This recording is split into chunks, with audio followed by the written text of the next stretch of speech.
facile à chaque matin.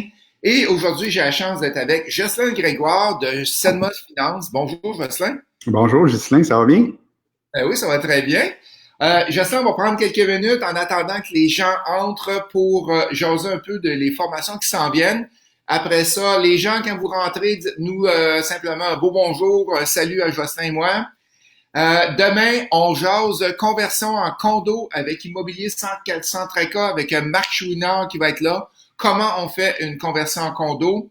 Jeudi, on va parler de histoire de filles, histoire de flip. On a Gilbert qui va venir nous raconter ses flips, les histoires qu'il a eues. Vous allez entendre sa fameuse histoire avec son raccoon, son raton qui va être à l'intérieur. Et c'est Jean-Luc qui fait l'entrevue. Je prends une pause jeudi. Jeudi soir, on a vendre ses offres d'achat avec Maître Audet. Comment faire pour vendre une offre d'achat et que ça soit légal?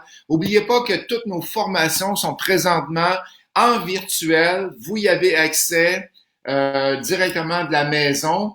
Et dimanche matin, le 3 mai, de 9h30 à 12h30, j'ai une formation comment optimiser vos immeubles. Fait que comment on fait pour aller chercher encore plus d'argent, comment ça fonctionne l'optimisation d'immeubles, et c'est dimanche matin à 9h30. Fait que Jocelyn, j'aimerais ça. On a plusieurs personnes qui sont rentrées. Jonathan, bonjour Jonathan. Nicolas, William qui est là, Carl qui est vous êtes Rima qui est là aussi. Toutes des gens qui sont là chaque matin. Merci d'être avec nous autres. Jocelyn, parle-nous donc un peu de Senma, un peu de toi. Qu'est-ce qui t'a attiré en premier vers le prêt privé? Ben, je suis tombé en amour avec l'immobilier, puis je suivais les conseils de mon coach Tony Robbins qui dit tout le temps immersion totale. Fait que je me suis dit, écoute, si je veux vraiment, vraiment faire de l'immobilier, tu sais, je savais que ça me prenait un gagne-pain, une job qui me paierait à toutes les semaines un salaire pour faire vivre ma famille. Puis ensuite de ça, ben, à travers ça, je ferais mes investissements immobiliers. Puis, tranquillement, pas vite, ben, j'ai suivi ma licence de courtier immobilier et courtier hypothécaire. Je suis de la dernière cohorte où on avait le droit de faire les deux en même temps. Donc, j'ai juste eu un cours à suivre, puis j'avais les deux licences. Puis, je tripais pas vraiment à faire du financement avec les banques. Parce que moi, j'ai un côté très, très créatif, puis les banques, c'est très, très cartésien. Fait qu'on s'entendait pas bien. Fait que ça m'a rapidement amené à développer des relations avec des prêteurs privés. Donc, tranquillement, pas vite, ben, je me suis spécialisé. Puis à l'époque, là, on était en 2008-2009, ben, des prêteurs privés, ils faisaient pas beaucoup d'ouvrages. Honnêtement, là, les taux d'intérêt étaient à 7-8 Fait que, tu sais, la banque prenait quand même pas mal de Quand tu risques. disais qu'il faisait pas beaucoup d'ouvrages, il faisait pas beaucoup de profit. Mais il n'y en avait pas beaucoup. Tu sais, Ah oui? c'était pas alléchant pour quelqu'un de dire, ben, je vais placer mon argent. Tu sais, les rendements étaient bons en bourse à cette époque-là. Puis, tu sais, on se rappelle, là, des années 2000 ont été quand même assez bonnes au niveau de l'économie, même si ça amenait au crash en 2008. Mais il n'y avait pas beaucoup de prêteurs privés. Donc, à partir de 2008-2009, le crash, ensuite de ça, il y a eu beaucoup de reprises. Puis, il y a beaucoup de gens qui sont intéressés à l'immobilier. Donc, en s'intéressant à l'immobilier, ben, il y a de plus en plus de prêteurs privés. Puis là, présentement, il y en a beaucoup, beaucoup des prêteurs privés. Tu sais, dans la courbe là, tu sais, du marché, parce que tous les marchés ont des cycles. Là, on est dans un cycle où il y a beaucoup, beaucoup de prêteurs privés. On s'enligne vers une récession, ou en tout cas un ralentissement économique. Il y en a probablement plusieurs qui vont se brûler les doigts puis qui vont dire, bon, ben finalement, je ne suis pas un prêteur professionnel puis je ne passerai pas à travers la crise, je vais arrêter de faire ça, je vais garder mes économies. Mais à cette époque-là, il y en avait beaucoup. Fait que j'ai développé beaucoup de relations avec des prêteurs privés. Puis, à un moment donné, j'ai deux prêteurs qui ont dit, écoute, Jocelyn, on a trop d'argent pour le restant de nos jours, on veut voyager, puis on veut arrêter de courir après des chèques NSF. Puis là, ils partaient, eux autres, pour 3 mois en Chine. Tu sais, dans le prêt privé, là, dans le prêt privé, si tu t'en vas pendant 3 mois, puis tu as un débiteur qui, le premier mois, ne te paye pas, c'est sûr qu'il ne te paye pas les 2 mois suivants. S'il est 3 mois en retard, ben, il y a des fortes chances, c'est le début de la fin, puis là, tu es pris pour faire une reprise. Puis ça, contrairement à la croyance populaire, là, il n'y a personne qui veut ça. Le processus de reprise est tellement lourd au Québec, ça coûte cher, ça coûte cher. Tu sais, c'est les avocats qui font de l'argent là-dedans, là, dans le processus de reprise au Québec. Donc, tu veux pas passer à travers ça. Fait que moi, j'avais dit à ces gens-là, ce couple-là, qui était dans 70 ans avancés, j'avais dit, OK, partez là-bas, donnez-moi vos dossiers, je vais m'en occuper pendant ces 3 mois-là, je vous garantis que ça va bien aller, mais que quand vous allez revenir. Puis pendant ce temps-là, je me suis assis avec leur notaire, qui était leur notaire depuis des dizaines d'années, puis j'ai monté un concept pour que je puisse gérer leurs prêts à leur place. Donc, j'avais jamais accès à l'argent. Eux, tout ce qu'ils avaient à faire, c'était des virements au notaire, récupérer, encaisser les chèques, les virements au notaire. Donc, c'était super sécure pour eux autres. Donc, je peux pas toucher à l'argent. Il n'y a pas de danger qu'ils se fassent frauder. Puis, je suis comme une gestion immobilière, mais je gérais des prêts hypothécaires. Fait qu'au lieu de gérer avec des locataires, je gérais avec des propriétaires d'immeubles qui étaient débiteurs d'une créance hypothécaire. Puis j'ai commencé comme ça. Puis là, c'est Mme Paquette qui a commencé ça avec moi. Donc, je la remercie à chaque fois que j'ai une chance. Merci, ma belle Mme Paquette. Puis après ça, ben, elle m'a référé des amis de la famille, des amis de la famille. Puis là, les gens ont commencé à voir ce que je faisais. Puis on a grossi un fonds qui est maintenant près de 25 millions de dollars. Fait que ça, cet argent-là, on la prête à des investisseurs immobiliers qui ont des beaux projets, mais que la banque n'a pas de produit pour les aider. Donc, nous autres, en tant qu'investisseurs, on peut les aider. Jocelyn, c'est qu'il faut avoir une licence de courtage hypothécaire pour faire l'entremetteur comme tu as fait là. N'importe qui peut pas partir comme ça. Là. Non, au départ, j'avais besoin d'une licence de courtage. Maintenant, étant donné que je fais la gestion du prêt, la licence de courtage est mise de côté. Mais oui, à la base, ce que je faisais, c'est que je prenais un prêteur privé, je le mettais en contact au même titre que je prenais un banquier, puis je le mettais en contact avec une personne. Maintenant, étant donné qu'on est, c'est un peu comme le courtage immobilier, tu sais, la compagnie de gestion peut louer des logements sans avoir de licence de courtier immobilier. Mais c'est la même chose. Moi, je peux gérer un prêt parce que j'ai un mandat. J'ai un contrat entre moi et dans le fond, je travaille pour le prêteur. C'est ça, parce que tu le fais à 100%. Là. T'es plus comme je travaille pour le prêteur, j'ai pas besoin de licence. Au même titre que la personne qui travaille pour le contracteur n'a pas besoin de licence. Il travaille directement pour le contracteur qui vend ses immeubles. Okay. Parle-nous donc de Sedma Finance. Existe depuis combien de temps, de nombre d'employés, etc.? Oui, j'ai une belle petite anecdote de Sedma Finance. Il y a bien des gens qui se disent, c'est quoi ce mot-là, Sedma? Tu sais, ça n'existe pas. Ah oui, c'est vrai. Un mot inventé, ça. À l'époque, j'avais juste 2 enfants. Puis, on cherchait un nom. Puis, je voulais me démarquer puis que ça soit original. Puis, je voulais que ce soit un nom qu'on ne connaît pas. Donc, mon plus vieux, qui va avoir 22 ans bientôt, s'appelle Cédric. Et ma plus vieille s'appelle Maïka. Donc, on a décidé de Sedma avec un logo bleu parce que j'aime la couleur bleue. Donc, ça part de là. Mais là, j'ai eu une 3e fille. Puis là, moi, je veux que ça soit égal. Fait que j'ai choisi un nom qui commençait en main aussi pour Marie-Lee. Donc, ça fait Sedma pour Sedma Maïka, Sedma Marie-Lee. Fait que c'est égal pour tout le monde. Je pensais que tu avais commencé avec finance, avec un nom qui commence par F-I. F-I-N, comment ouais, c'est ça. Mais ça a commencé, c'était Gestion Sedma, hein. Cette entreprise-là, je l'ai ouverte en 2003 parce que c'est là que j'ai voulu commencer à faire de l'immobilier. Puis c'était une compagnie de gestion immobilière. Moi, je commence un petit peu à l'envers. J'avais pas d'immeuble, mais j'avais ouvert une compagnie de gestion immobilière. Je connaissais rien là-dedans. Puis je pense en 2005, j'ai fait mon premier investissement à travers Gestion Sedma. Puis on a changé en 2009 pour Sedma Finance parce que là, j'étais rendu spécialisé en... Puis j'avais vendu le seul immeuble que j'avais acheté dans cette compagnie-là. Fait qu'il y a une belle historique sur cette compagnie-là. Ça va faire 20 ans bientôt là, que dans 2 ans et demi là, que la compagnie est ouverte. Ça existe. Ouais. Et vous avez combien d'employés? Comment vous fonctionnez au bureau? Ben, dans le fond, on a il y a moi qui est pas employé, là, fondateur. On a François, directeur général, qui est maintenant associé. Je lui ai cédé des actions parce que pour moi, c'est important qu'il soit involved dans le projet, là, parce que souvent, on doit travailler le soir, les fins de semaine. Donc, pour qu'il y ait du plaisir à le faire, ben il y a des actions maintenant dans la compagnie. On a Alexandra, qui est notre analyste senior. Elle, tous les dossiers passent par elle, puis elle fait une première analyse. Elle doit être super critique, puis soulever tous les points négatifs. Ma job à moi, c'est de ramener ça positif et créatif, puis François prend la dernière décision parce que lui est beaucoup plus cartésien. Fait que, tu sais, il y a 2 volets. Hein. Nous autres, il faut qu'on protège l'argent des investisseurs qui viennent investir chez nous, mais il faut aussi qu'on fasse des dossiers puis qu'on soit créatif parce qu'on veut se démarquer en tant que le prêteur officiel des investisseurs immobiliers au Québec. Donc, si on n'est pas créatif puis on n'a pas de trucs à sortir de notre chapeau jamais, ben on va se mêler dans la foule des prêteurs privés. C'est pas ça qu'on veut. Tu ne peux pas devenir une banque non plus. Exactement. Ensuite de ça, on a Sandra qui elle, fait la gestion des prêts. C'est-à-dire que tous les prêts, on vérifie si les taxes municipales sont payées, on vérifie si les taxes scolaires sont payées. Les contrats d'assurance, quand ils viennent à échéance, ben on a un système informatique qui nous donne une alerte, puis là, on vérifie si on a dans le dossier le nouveau contrat d'assurance ou l'avis de renouvellement. Fait que c'est super important que les dossiers soient à jour, parce qu'en tant que prêteur privé, là, si ces choses-là ne sont pas payées, ben, ça nous incombe de devoir les payer. Les taxes municipales, il va falloir que je les paye. Les intérêts qui ne sont pas payés, il va falloir que je les paye. Le créancier de premier rang, il va falloir que je le paye ultimement si jamais il y a un problème. Donc, si jamais il n'est pas payé pendant plusieurs années, Ben moi, le gap que j'ai de garantie entre le premier rang et le deuxième rang, ben, il se rétrécit tout le temps. Donc, faut être certain. Puis on a acheté des outils qui sont très professionnels. Là, on a le même système informatique que HSBC qui gère leurs prêts avec le même système que nous autres, que Toyota Crédit Canada.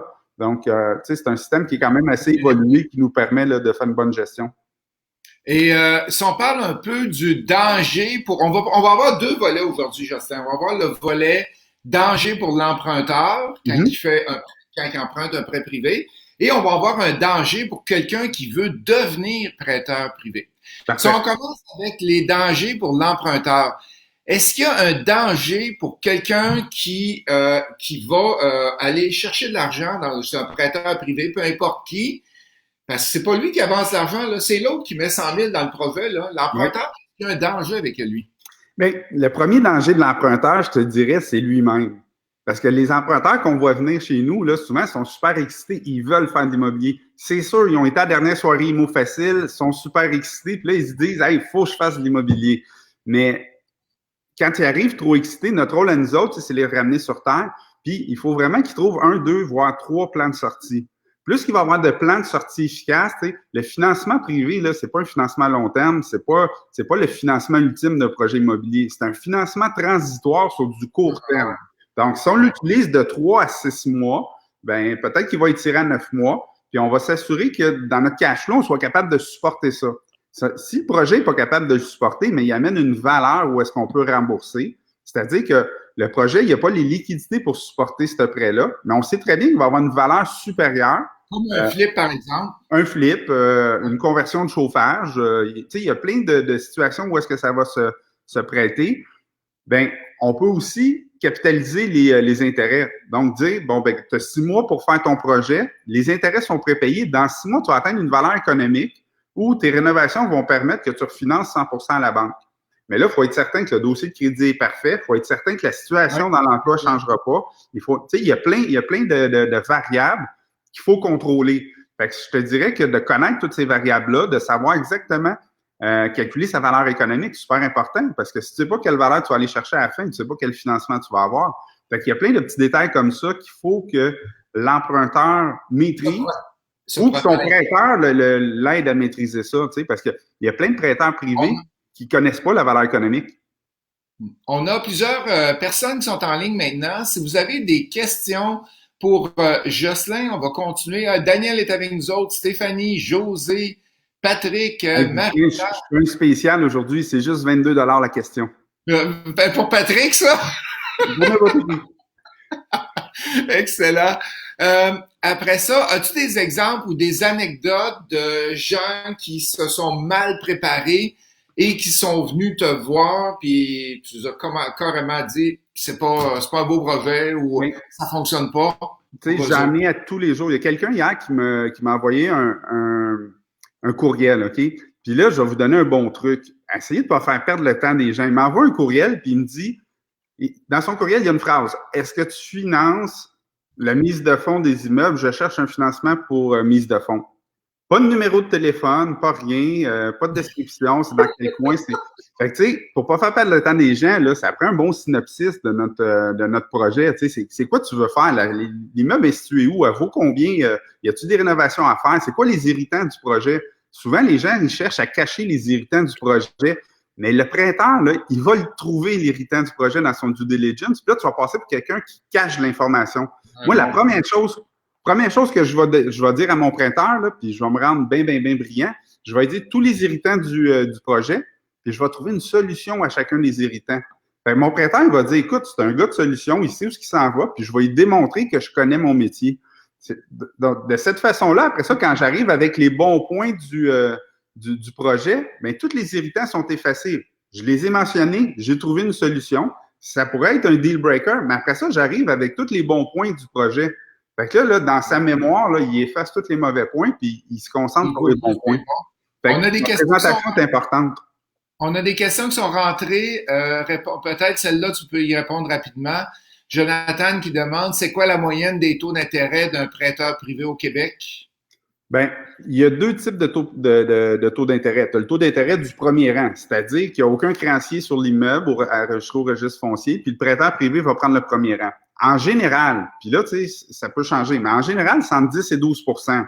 J'ai déjà fait des prêts à 8% dans d'extrêmes bonnes conditions, puis j'ai déjà fait des premiers rangs aussi à 15% parce qu'il y avait un risque plus élevé, parce qu'il y avait toutes sortes de raisons. C'est intimement lié avec le risque. Ensuite de ça, ils sont en deuxième rang. C'est-à-dire que tu as besoin juste d'un prêt, soit pour des rénovations, soit pour compléter une mise de fonds. Puis il y a un créancier de premier rang qui généralement est une banque. Très, très, très rare qu'un prêteur privé va se mettre en deuxième rang en arrière d'un autre prêteur privé. Trop de risques. Les banques ont une charte à suivre. Là, c'est sécuritaire de se mettre à un certain niveau si les calculs sont bien faits. C'est sécuritaire de se mettre derrière une banque. Derrière un prêteur privé qu'on ne connaît pas, c'est moins sécuritaire. Donc, en deuxième rang, tu vas avoir des taux qui vont varier encore là, directement, intimement liés avec le risque, entre 12 et 15%. J'en ai déjà fait à 18, j'en ai déjà fait à 10%. Mais là, c'est le ratio prêt-valeur, la qualité de la garantie, les travaux qu'il y a à faire, la localisation. Fait qu'il y a plein de choses comme ça qui vont mener que ça va changer. Les frais de dossier, Jocelyn, roulent à quoi au départ quand tu fais des analyses? Savoir entre quoi et quoi? Dans le marché, ça va être entre 2 et 5%. Donc, 2% étant un dossier no-brainer, 50% de ratio pré-valeur, un immeuble prime spot, prêt à revendre demain matin, pas de rénovation à faire avec des revenus. Puis 5%, ben mettons un dossier de construction, tu sais, avec des déboursés progressifs pour te permettre de sauver un peu d'intérêt, de gestion de risque. Tu sais, il y a un petit peu plus de gestion, mais il va y avoir un petit peu plus de frais. Là, je fais appel à ta mémoire, Jocelyn. Est-ce que tu te rappelles le nom? Olivier Labarre demande le nom du logiciel de gestion de frais. Pas Magex. Margil. M-A-R-G-I-L. Okay. Juste à le googler, il va le trouver. OK. Après ça, quel est le taux d'intérêt si on vient de la poser? Avec Linda qui demande à ce jour, avec tout ce qui se passe, une personne qui a perdu son emploi à cause de la COVID, que nous suggères-tu? Il attend de reprendre son emploi. Fait que nous suggères-tu? Je ne sais pas si c'est pour un projet, Linda. Reposons ta question. Est-ce que c'est pour aller chercher un prêt privé en attendant l'aide du gouvernement ou c'est pour un projet? Parce que je sais que tu fais des projets, Linda. Reviens-nous avec la question, on va y répondre tantôt. Pierre, le rendement moyen des prêts, on vient d'en parler. Bien, le rendement moyen, ce que je peux peut-être ajouter, c'est que là, on a dit combien est-ce qu'il y avait d'intérêt de charger, mais j'ai des petites statistiques que je peux donner. Chez Selma Finance, notre taux moyen est de 14,2. Si on fait la moyenne des 180 prêts qu'on a présentement dans notre système, là, puis le système informatique nous permet de le faire, bien, le rendement moyen qu'on va estimer, donc on a des prêts qui sont à 10-12 puis il y en a d'autres qui sont à 18, on fait 14,2 de rendement. Nos investisseurs qui vont investir chez nous, ce qu'on fait, on a deux types de gestion. On a une gestion où est-ce que tu vas approuver tous les prêts parce que tu veux que ça soit sécuritaire puis tu veux gérer ça un petit peu plus serré. Donc, si tu veux approuver tous les prêts, on va te donner, quand tu es en premier rang, 8 de rendement garanti. Quand tu es en deuxième rang, 10 de rendement garanti. Donc, les prêteurs là, qui vont déposer des sous chez nous vont nous demander de gérer. C'est ça qu'on va donner. Puis, si tu veux même pas t'en occuper puis tu nous fais confiance, ben, on a un autre produit, c'est 10 que tu sois en premier ou en deuxième rang, mais tu regardes même pas le dossier. Tu dis, on vous fait confiance, ça fait longtemps qu'on travaille avec vous autres, fait qu'on donne un petit peu plus de rendement, mais on est discrétionnaire sur les dossiers. Puis il y a une chose qui est fantastique, c'est que depuis maintenant 3 ans, on a travaillé sur un produit, puis là, depuis 2 ans, on a levé à peu près, on a rendu proche 5 millions de fonds là-dedans. On utilise les REER et les CELI des gens. Donc, on offre jusqu'à 9 de rendement payable mensuellement sur vos CELI, vos REER. Donc, on peut reporter l'impôt avec les REER, mais les CELI, ce qui est extraordinaire, c'est que le 9 de rendement qu'on vous donne, on peut le déposer directement dans votre compte personnel.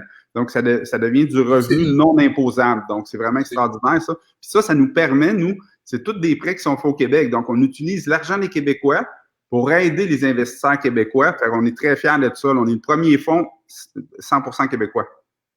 Après ça, j'aimerais ça que tu me parles des prêteurs privés. Est-ce qu'ils sont pareils? Est-ce que les contrats sont pareils?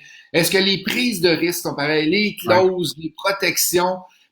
Parle-nous donc un peu dans le marché, là. Qu'est-ce que tu vois en avant de toi, là? Bien, les prêteurs privés, il faut faire attention, hein, parce que c'est un contrat de gré à gré. Donc, nous autres, on a décidé du contrat qu'on offrait à nos emprunteurs. Donc, c'est de gré à gré, mais ultimement, c'est le prêteur qui le décide. Il faut vraiment faire attention, prendre le temps de bien lire et surtout de comprendre toutes les clauses. Parce que des fois, là, du jargon du jargon légal, ça peut être difficile à comprendre. Donc, assurez-vous, vous comprenez bien toutes les clauses, puis dans quoi vous vous embarquez. Il y a des clauses qui disent si tu ne m'as pas remboursé dans 6 mois, ben tu tombes à 27 d'intérêt. Je pense, Ghislain, tu connais des gens qui ont déjà eu affaire à ça. Ben, avec un prêteur privé comme ça. Ouais. Ça fait aucun sens. Tu sais, il n'y a aucun sens là-dedans. Donc, tu as 6 mois pour finir ton projet. Qu'est-ce qui se passe si tu perds 3-4 mois à cause du COVID? Tu tombes à 27 d'intérêt. Puis là, qu'est-ce qui va se passer avec les conditions bancaires dans 6 mois? Est-ce que tu vas être encore capable de refinancer? Est-ce que tu vas être capable de vendre ton flip? Parce que là, les gens seront plus capables d'acheter. Fait que, tu sais, ça peut être très dangereux. Fait que, puis toutes ces clauses-là sont négociables en passant, là. Tu sais, si vous avez un beau dossier, gênez-vous pas pour faire biffer certaines clauses, là, puis négocier les clauses. Puis si jamais les clauses sont vraiment pas négociables, là, puis qu'il n'y a absolument rien à faire sur aucune des clauses, bien, dites-vous que peut-être votre prêteur n'est pas là pour les bonnes raisons. Prenez le temps de demander de parler à des investisseurs comme vous. Quelqu'un qui fait des flips, demandez à votre prêteur, peux-tu me présenter 2-3 personnes qui ont fait des flips avec toi? Puis là, demandez comment ça s'est passé au niveau des déboursés progressifs, au niveau des liquidités qui se présentaient. Souvent, on va sortir des jeunes avec des prêteurs privés parce qu'ils commencent un projet avec des boursiers progressifs, puis hop, le prêteur apporte plus les sous. Fait que là, le projet, il stagne. Pendant ce temps-là, il paye de l'intérêt sur un projet qui avance plus. Puis là, hop, tu passes tout droit pour le 1er juillet. Qu'est-ce qui se passe? T'espères que ton flip ou ta construction, t'en gardes pas mal plus longtemps, puis c'est pas drôle, ça. On a Moïse qui nous pose une question. C'est quoi le minimum de prêt qu'on voit dans les prêteurs privés? On peut-tu avoir un prêt de 5 000? C'est sûr qu'il y a des prêts privés à 500 $, mais je parle pas de ce type de prêt-là. Là. Normalement, tu vois quoi dans le marché? En haut de 25 000. En tout cas, chez nous, on ne fera pas un prêt en bas de 25 000. 25 000 va être vraiment un prêt d'urgence de quelqu'un qui a un projet qui manque 25 000. Parce qu'oubliez pas, le notaire ne baissera pas son prix. Fait que tout de suite, en partant, là, c'est 1 500 2 000 de notaire, plus la quittance, une fois que tu vas falloir que les frais de dossier du prêteur, tu sais, évidemment, je te dis 2 à 5 mais sur un prêt de 25 000, 5 c'est pas grand-chose, hein?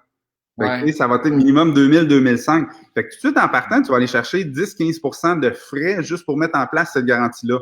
Parfois, ça ne dérange pas. Tu sais, sur 25 000, 15-20 de frais, ben 4-5 000 de frais, OK.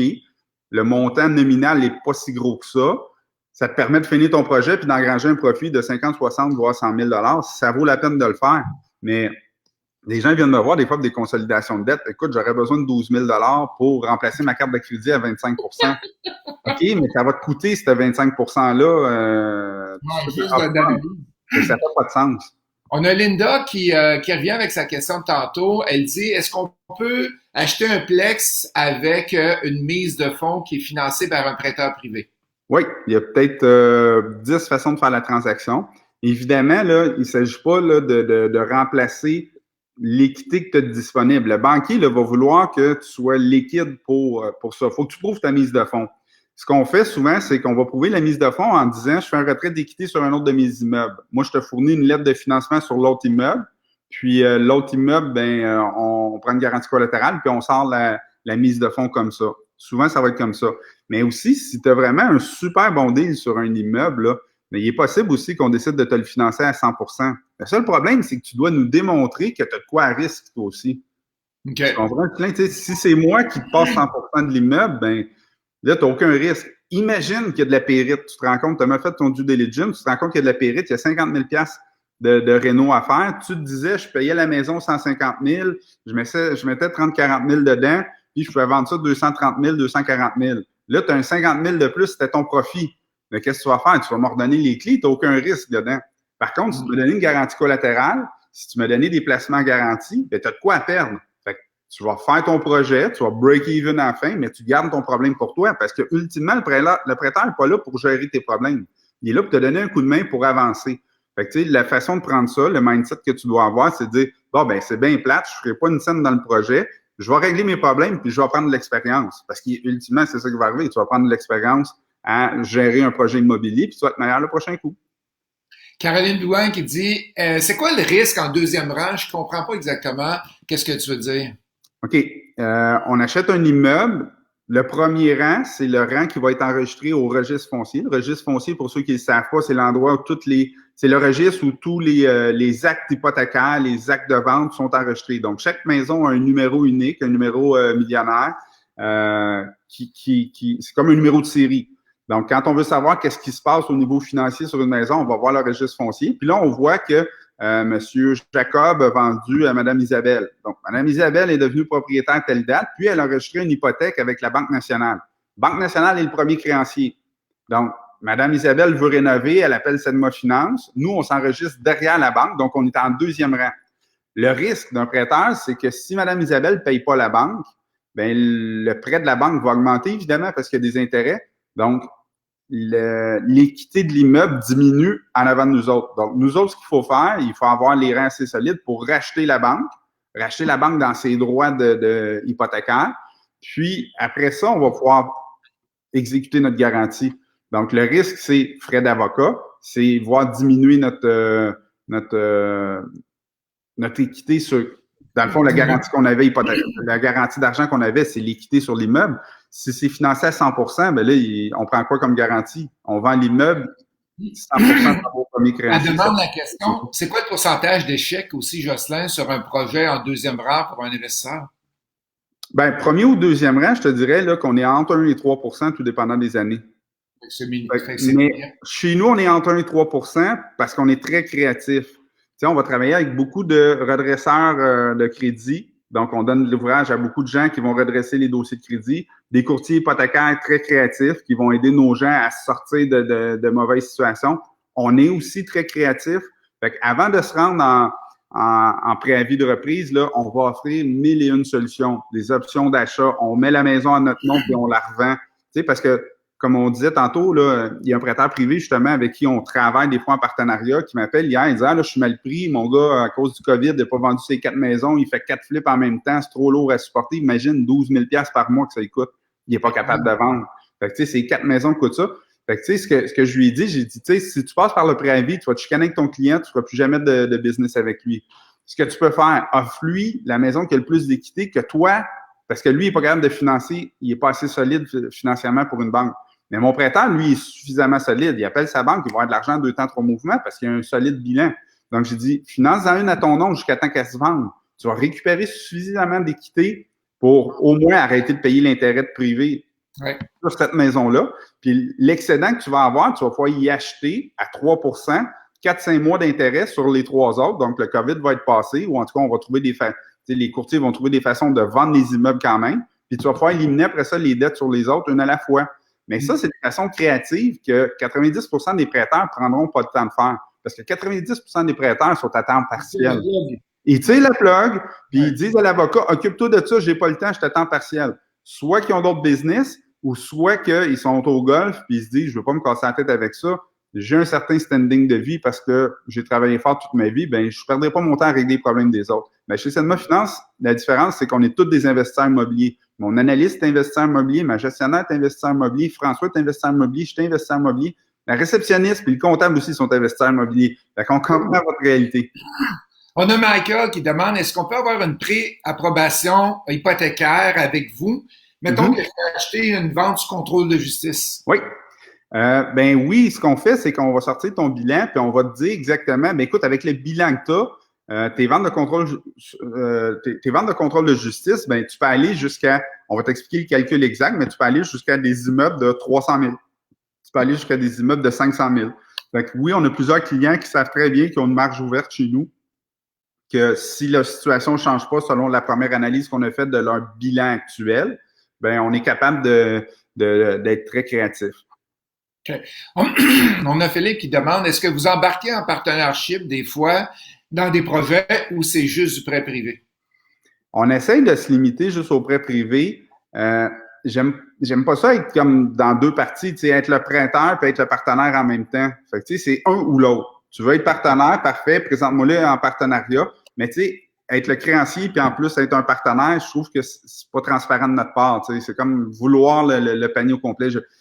On se l'est fait offrir justement hier un de nos clients de longue date qui dit, écoute, je vais vous prendre en partnership là-dedans. Je dis, hey, je me sens mal à l'aise, Pat, de te prendre 50% de ton deal, tu sais, parce que si on tombe partenaire, ultimement, tu vas me payer 50% de tous tes revenus restant de tes jours. J'aimerais mieux être bien créatif parce que je te connais et j'ai confiance en toi.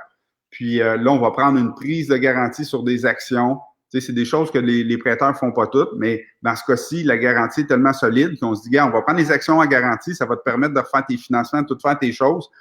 parce qu'on le connaît aussi. Puis tu vas pouvoir garder 100% de ton actif. Fait que, tu sais, ça va te coûter peut-être un petit peu plus cher année 1, mais année 2, tu vas avoir 100% de tes revenus, année 3, puis le restant de tes jours, tu sais. On va aller à la deuxième portion. Le temps avance vite, Jocelyn. On va aller à la deuxième portion de notre entrevue. Oui. Le volet danger si on veut se partir comme prêteur privé. Oui. Monsieur, madame, tout le monde peut partir comme prêteur privé. Et si oui, où on prend l'argent?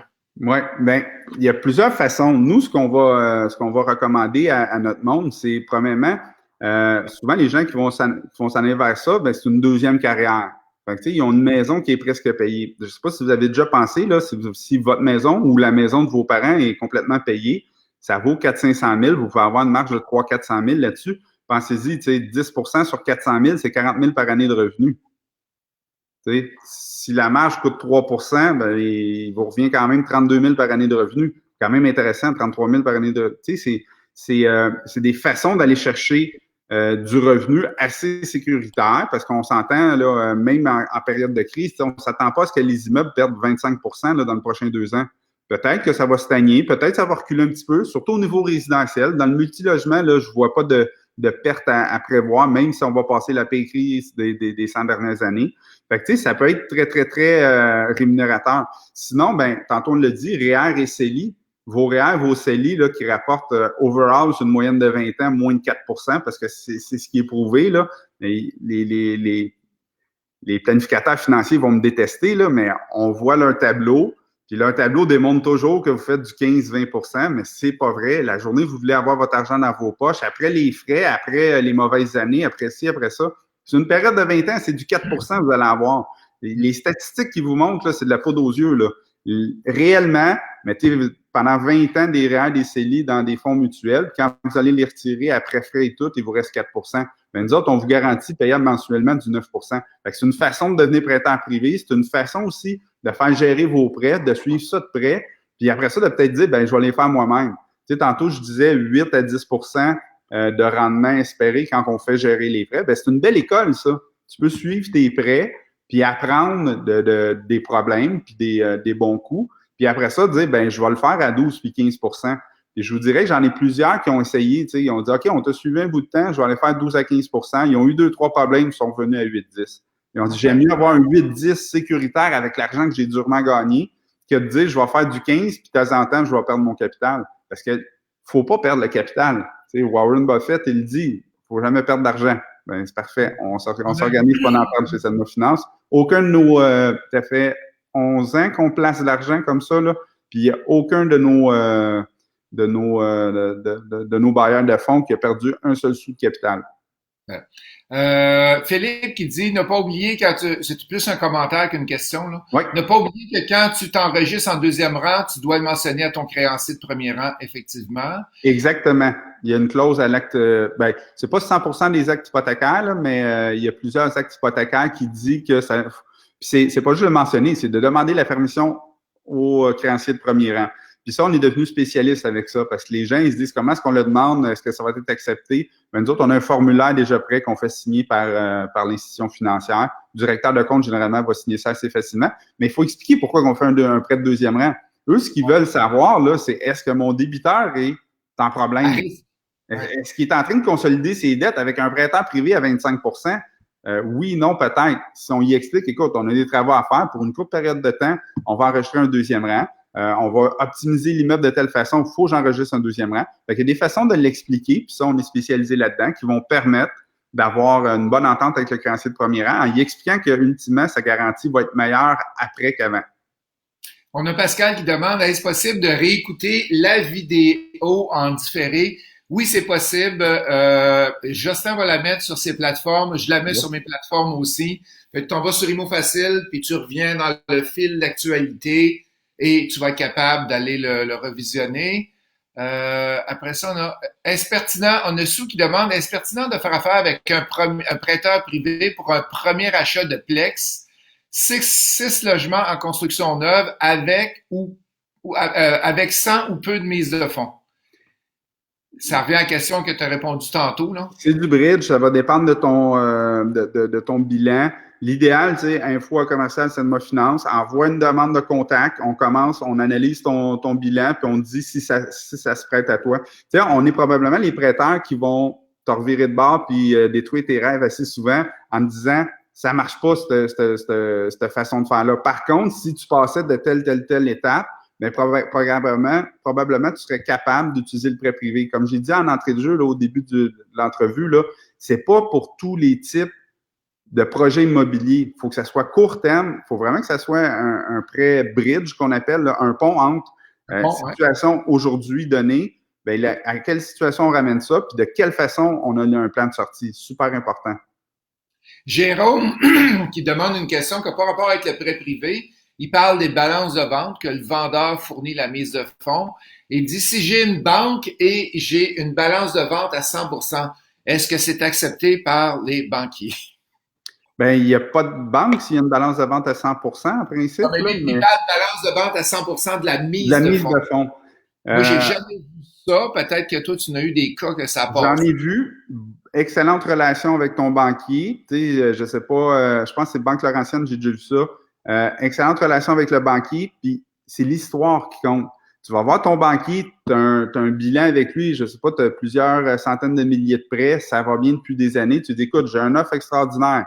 Le vendeur va rester là en balance de vente pour 6 mois parce que je vais augmenter la valeur de telle façon, je vais faire une conversion de chauffage, puis dans 6 mois, tu vas me refinancer. Puis moi, je vais avoir mis 100 000 de rénovation ou 100 000 de conversion de chauffage. Ça va se faire. Mais c'est très, très rare. Puis il faut vraiment que tu aies un bon directeur de compte. C'est pas les banques qui sont pas bonnes, hein. C'est les directeurs de compte qui sont pas créatifs puis qui savent pas utiliser leurs outils. C'est la relation aussi, Jocelyn, avec le directeur de compte. Si ça fait 5 ans que tu n'as jamais parlé à ton directeur de compte, ben les chances que ça soit approuvé sont assez faibles. Le banquier, il faut que tu y parles au moins une fois par mois, que ce soit un courriel ou un appel. Il faut que tu ailles manger avec une ou deux fois par année pour être certain de bien comprendre tous les paramètres qui changent dans les institutions financières. Puis ça, là, souvent, dans notre horaire, ça paraît crime, j'ai pas le temps. J'ai pas le temps d'aller dîner avec. Ça va vite, la vie, la famille, les loisirs. J'ai pas le temps d'aller dîner avec, mais il faut prendre le temps de le faire. Là, on s'en rend compte, on s'ennuie de ça, ces petits lunchs d'affaires-là. C'est ça. On va maigrir aussi. Ouais. William qui dit, y a-t-il des frais de dossier si un prêteur privé ne fait pas le financement finalement? Il y a certains prêteurs, puis il faut faire attention, surtout des courtiers qui spécialisent là-dedans. Donne-moi un dépôt de 1000$, puis je vais te trouver ton prêt. Sauvez-vous en courant. Les vrais, ils vont faire une première analyse qui est vraiment pas longue. Tu sais, nous autres, on a un courriel préorganisé pour chacun des types de prêts. Je t'envoie ça, tu m'envoies ça. Dans le même 24 heures, généralement, je vais te dire oui ou non.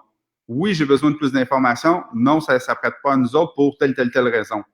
Fait que ça coûte rien. Où est-ce que ça va peut-être coûter de quoi? C'est si on se rend compte que tu magasines pas mal, puis là, tu veux qu'on te donne une lettre de financement, puis tu te dis, écoute, je vais utiliser ça, puis je vais aller magasiner ailleurs. Ben là, je vais te dire, écoute, donne-moi un dépôt de 1000$ que je vais te rembourser sur tes frais de financement parce que nous autres, on est payé chez le notaire quand t'es fait que, tu sais, si je sens que tu veux une lettre de financement pour magasiner, ben, je vais au moins te charger 1000$ pour l'analyse qu'on a fait.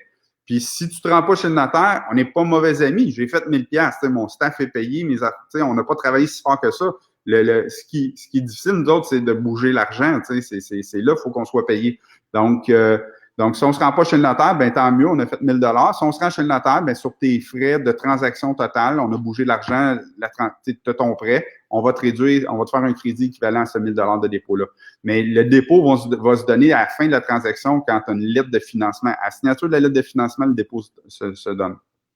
Excellent. Hey, si vous aimez les entrevues du matin, à matin, on est avec Jocelyn Grégoire de Senma Finance.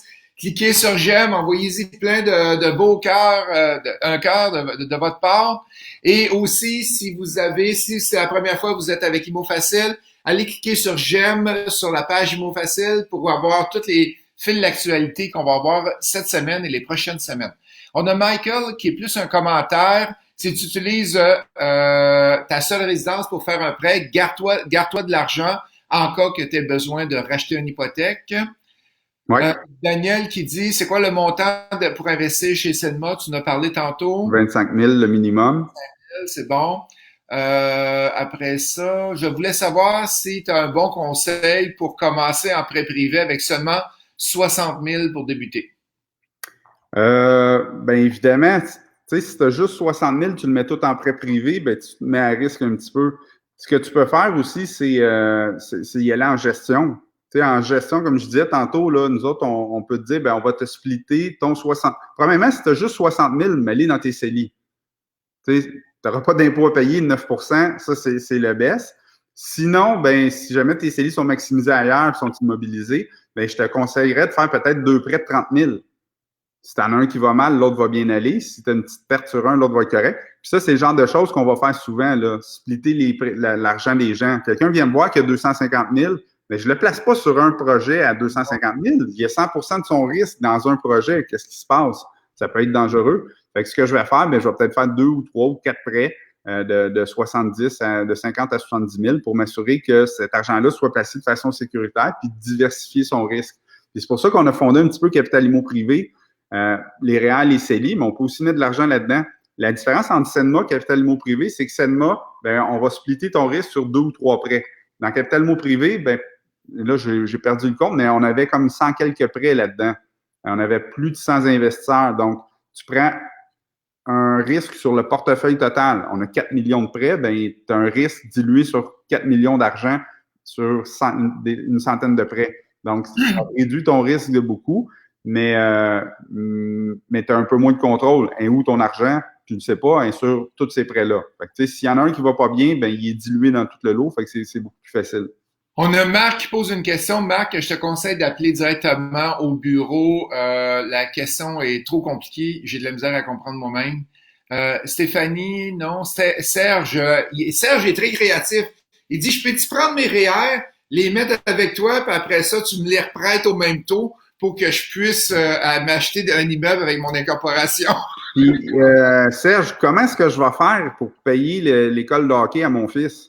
Il se leur prête au même taux. Tu sais, évidemment, c'est une opération commerciale. On a des bureaux à payer, on a de la paperasse à payer, on a, tu sais, il y a du marketing à payer. Donc, non, je ne peux pas te leur passer au même prix, puis au même montant, mais c'est aussi illégal que je te promette que tu mets tes REER chez Capital Immo Privé, puis je vais te les repasser au même prix.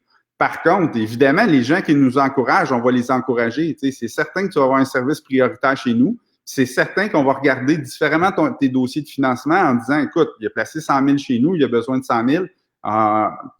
Ton dossier est toujours sur le dessus de la pile là, dans ce cas-là. Puis, oublie pas que nous, on gère un risque. Ben, quelqu'un qui a des habitudes d'économie, d'économiser, puis qui a des REER, ben, beaucoup moins risqué que la personne qui a juste une coupe de pièces dans son compte de banque, là, on s'entend.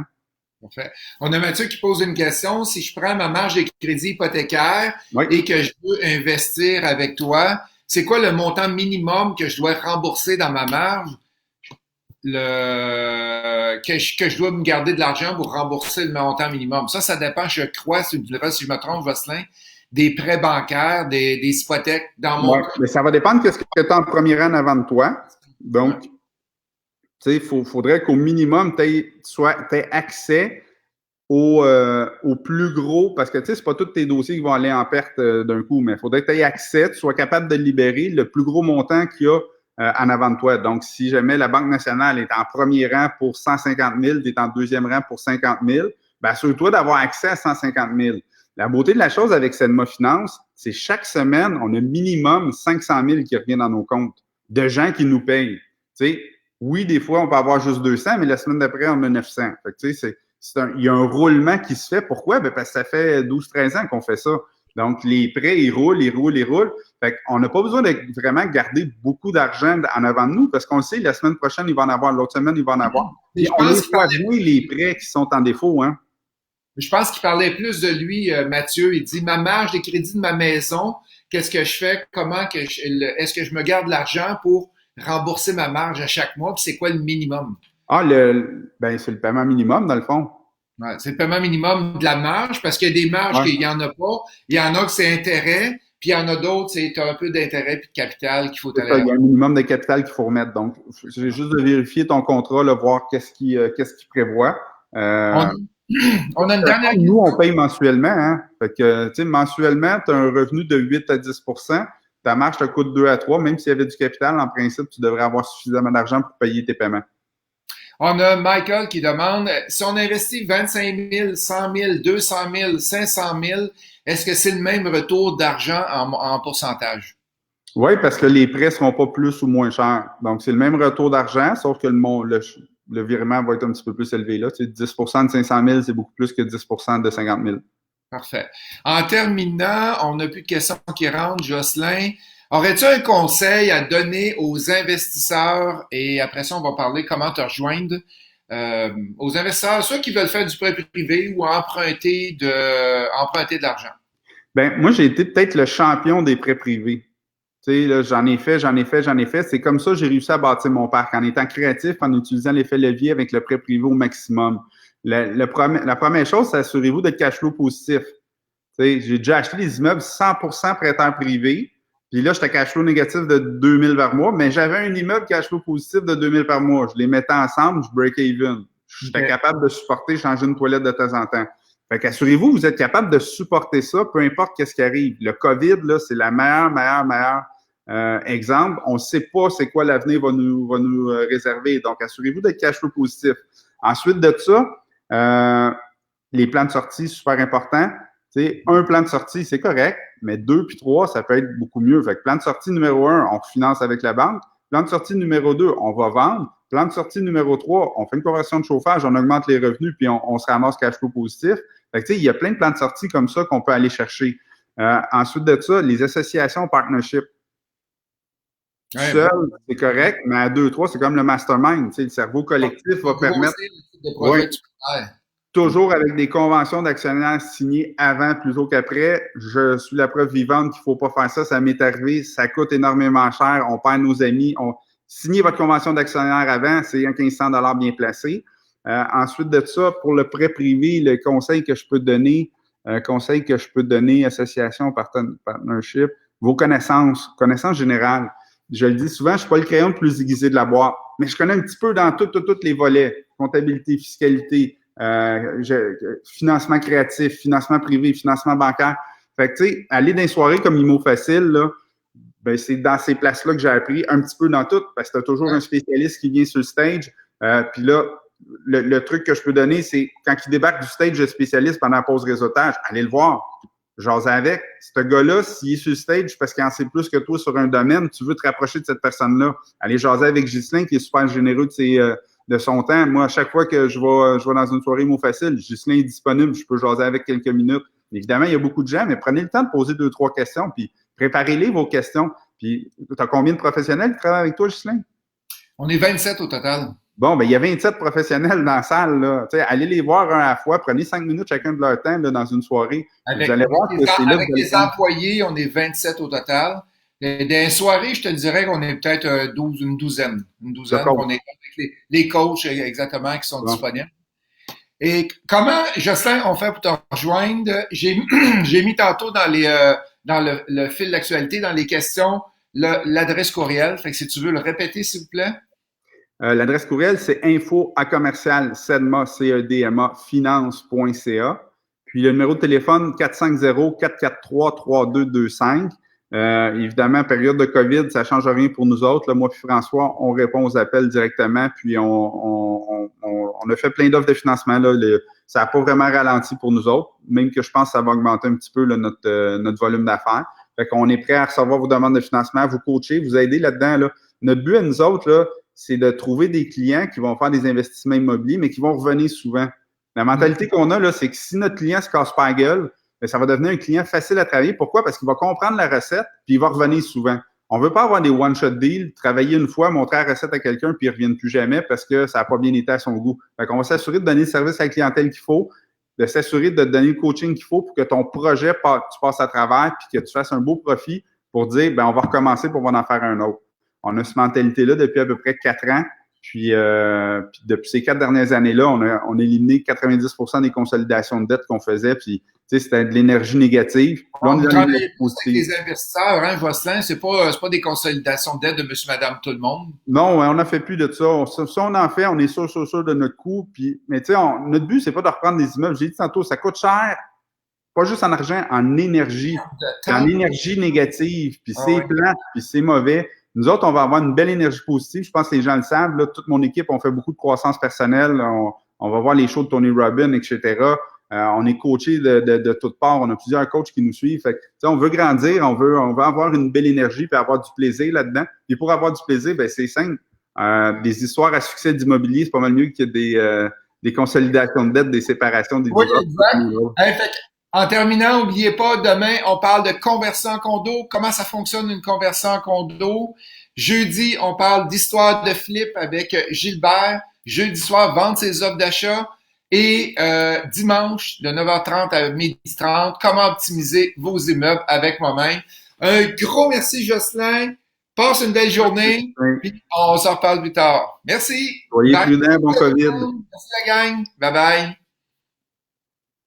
Reste en ligne, Jocelyn.